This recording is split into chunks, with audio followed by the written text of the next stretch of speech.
여러분 안녕하십니까. 9월 20일 새벽입니다. 저는 책입니다. 세상의 모든 이치는 살아있습니다. 도리라고 해도 되겠죠. 도리가 살아있습니다. 어제 7개 재판 11개 혐의로 현재 지금 재판을 받고 있는 이재명의 첫 번째 1심, 결심 공판이 있었습니다. 바로 공직선거법 위반 사건입니다.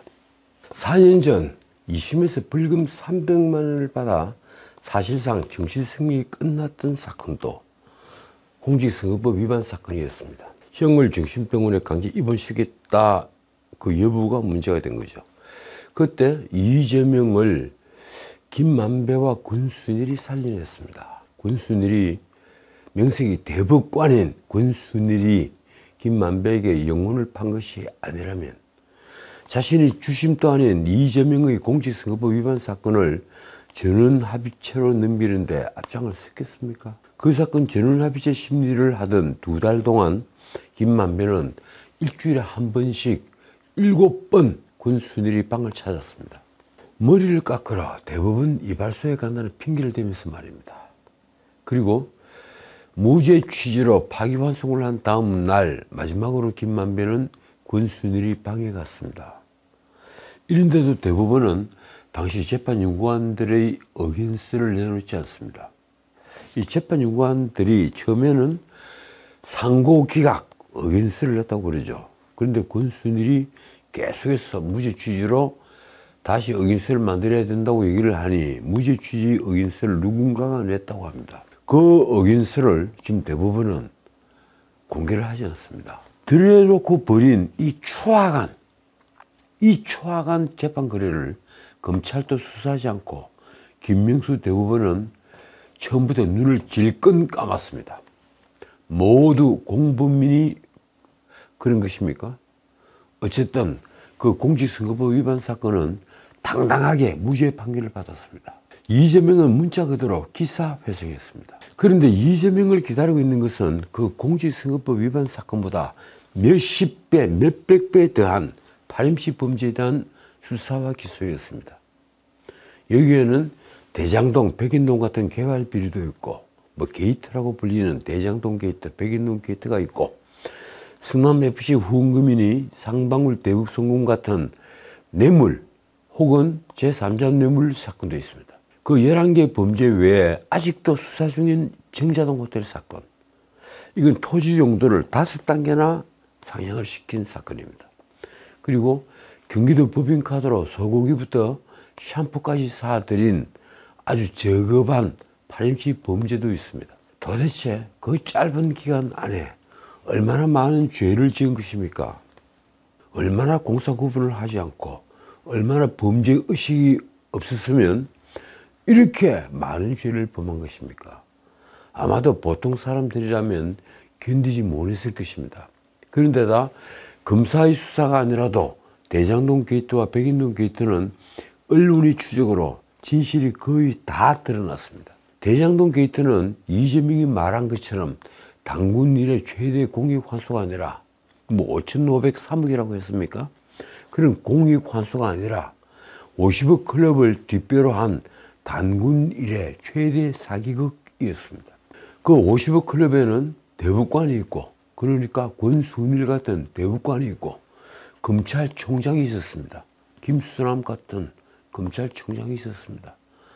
사실상 대통령과 이 나라 최고재벌 회장을 구속시킨 특검 박영수도 있고 청와대 민정수석도 있었습니다. 솔직히 말해 이게 나라였습니까? 이재명은 그런 50억 클럽의 탐욕을 보면서 아마도 세상을 비웃었을 것입니다. 자신은 대장동, 백현동, 성남FC 같은 돈줄을 잡고 있는데 감옥에 절대 가지 않을 자신이 있었을 말입니다. 그러니까 얼마나 세상이 우습게 보였겠습니까? 그 기껏 50억에 매달리고 있는 고관 대작들을 보면서 얼마나 속으로 비웃었겠습니까?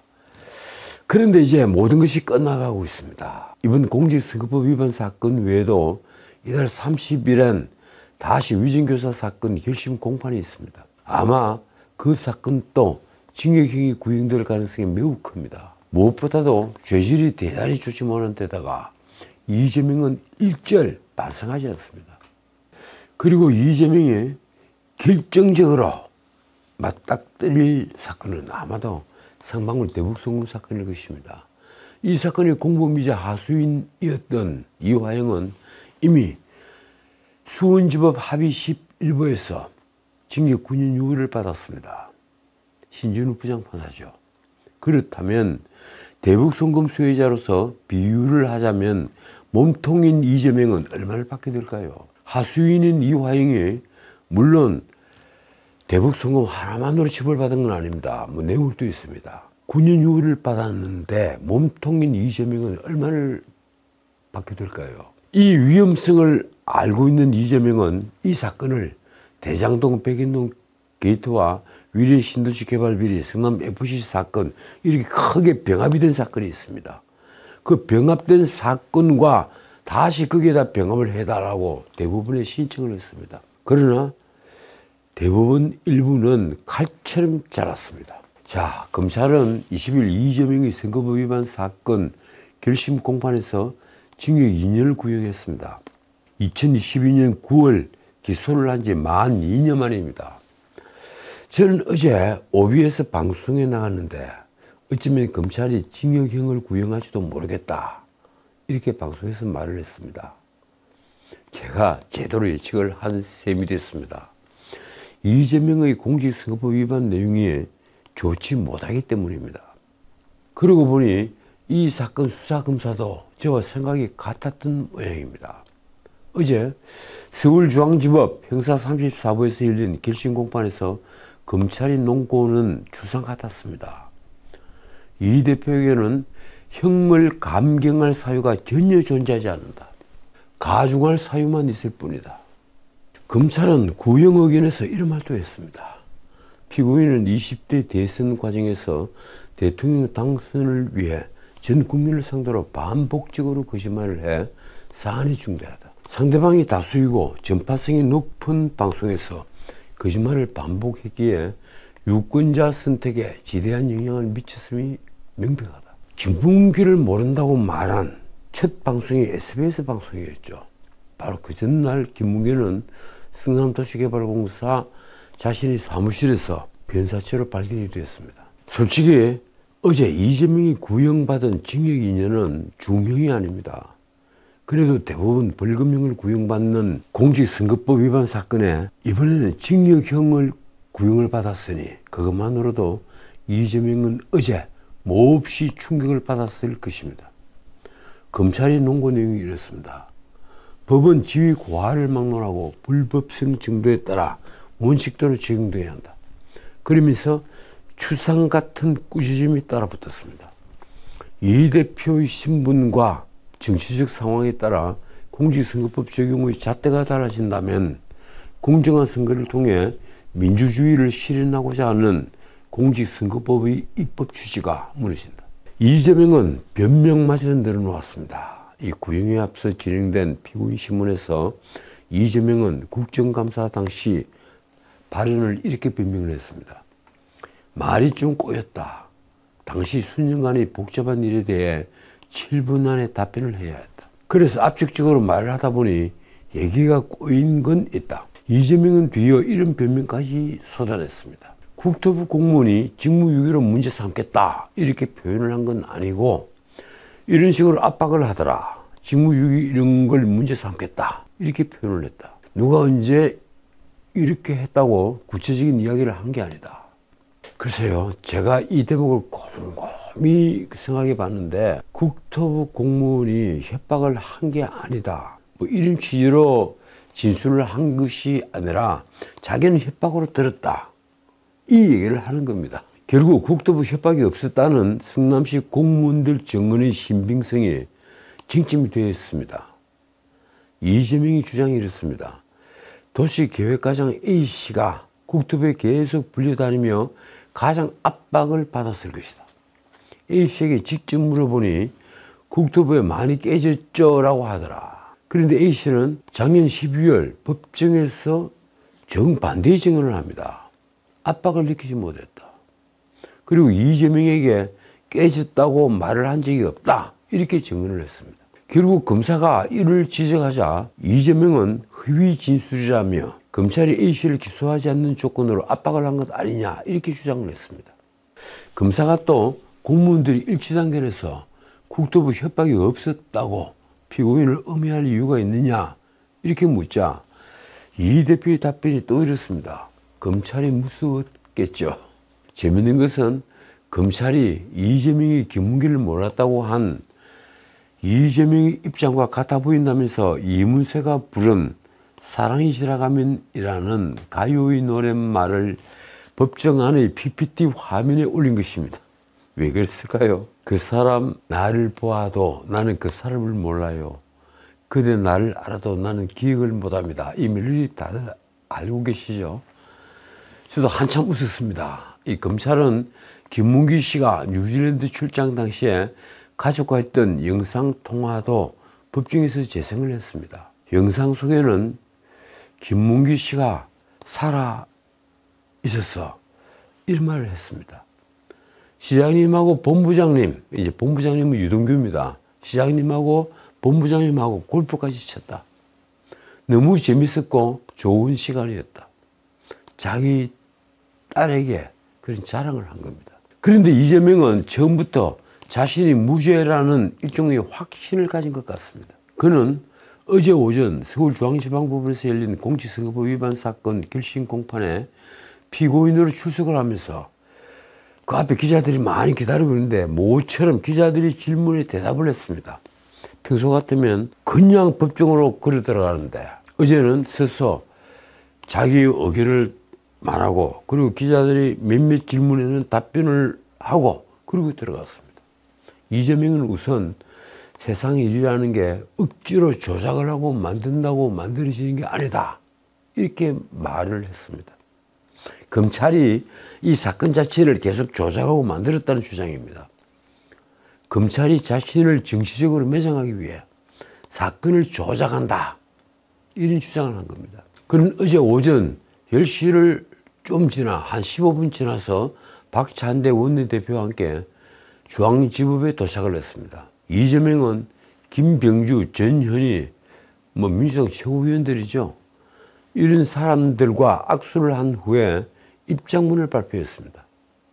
세상 일이라는 게 억지로 조작하고 만든다고 만들어지는 게 아니다. 자, 지금부터 중요한 말입니다. 검찰이 검찰 권력을 남용해서 증거도 조작하고 사건도 조작하고 정말 안쓰러울 만큼 노력하지만 다 사필 규정할 것이다. 검찰 권력을 남용해서 증거도 조작하고 사건도 조작하고 그러면 지금 공직선거법 위반이라든가 혹은 위증교사 사건 이걸 전부 다 검찰이 조작을 했다는 겁니까? 위증교사 사건에 녹음이 되어 있는 이재명의 목소리도 다 조작을 한 겁니까? 참 무서운 말입니다. 사건도 조작하고 증거도 조작했다. 만약 그게 사실이 아니라면 이재명은 검찰에 또 한 번 책임을 져야 할 겁니다. 김문기와 이재명이 알고 지낸 것인지 우리 국민은 솔직히 알 수 없는 일입니다. 그러나 사건이 터진 뒤에 언론은 어떤 수사기관보다도 더 많이 움직였습니다. 그래서 김문기와 이재명의 관계에는 우리 국민이 먼저 깨알까지 모두 알았습니다. 어느 날이든 언론이 경쟁적으로 취재를 해서 경쟁적으로 보도를 했습니다. 그런데도 김문기는 하위 직급이라서 성남시장일 때 몰랐다고 할 수 있을까요? 수많은 증거가 있는데도 말입니다. 그런데도 이재명은 이렇게 말합니다. 오늘 재판에서는 저도 발언할 기회가 있고 변호사님께서도 하실 주장들을 다 하실 것이기 때문에 국민 여러분께서 자세히 들여다보시면 진실이 무엇인지 충분히 아실 수 있을 것이다. 이재명은 그 뒤에 이 모든 일들이 역사에 남을 것이고 국민들이 판단할 것이고 인권과 민주주의 최후 보루인 법원에서도 사건의 진실을 제대로 판단하고 정의롭게 결정할 것이라고 말했습니다. 이재명은 이 말을 한 뒤에 입을 다물었습니다. 취재진이 공직선거법 위반 해당 발언들을 후회 안 하느냐. 그러니까 김문기를 성남시장 때 몰랐다 한 말, 그리고 국토부 협박 때문에 백인동 식품연구원 부지의 토지 용도를 4등급이나 올렸다. 이런 말들에 대해서 후회를 하지 않느냐. 그리고 마지막 한 말씀을 더 해달라 부탁을 드린다. 이렇게 기자들이 졸랐지만 이재명은 일절 답하지 않고 의원들과 법정으로 향했습니다. 자, 검사의 징역 2년 구형이 있자 이재명 변호인의 최후 변론이 있었습니다. 이 사건은 검찰이 잘못 기소한 것으로 피고인 이재명이 한 말을 그대로 쓴 것이 아니라 안 한 말을 했다고 편집했다. 아니, 검사가 할 일이 없어서 피의자가 한 말을 편집을 해서 기소를 하겠습니까? 그러면서 한 말이 이랬습니다. 토론회와 마찬가지인 문답식 프로그램, 사회자가 물어보는 프로그램에서 적극적으로 하는 발언들에 함부로 허위사실 공표와 공직선거법을 쉽게 적용해서는 안 된다. 이건 또 무슨 말일까요? 제가 방송을 30년 넘게 하고 있습니다만 TV든 라디오든 가면 앵커가 질문을 합니다. 그리고 출연자는 거기에 맞춰서 답변을 하는 겁니다. 저도 앵커를 오래 했습니다. 뉴스도 앵커를 해봤습니다. 그런데 앵커에게도 재량이 있지만은 패널들에게는 나름대로의 재량이 있습니다. 이재명의 첫 번째 공직선거법 위반 재판에서 무죄 취지로 권순일이 내세웠던 논리가 있었죠. 생방송에서 갑자기 물으면 즉흥적으로 대답을 하게 되는데 그 준비된 멘트가 아닐 수가 있다는 겁니다.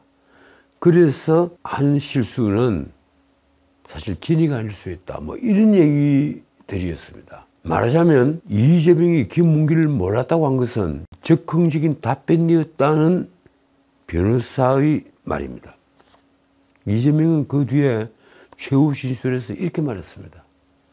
검찰이 국가 공권력을 남용하고 수사권과 기소권을 남용해서 특정인을 표적으로 해서 없는 죄를 만들고 고생시키고 있다. 솔직히 말해서 참 이재명 대표님 가는 큽니다. 검찰이 권한을 남용해서 없는 죄를 만든다. 그래서 내 같은 사람을 고생시킨다. 지금 이런 주장을 하고 있는 겁니다. 그러면서 이재명은 다시 이렇게 반문을 했습니다.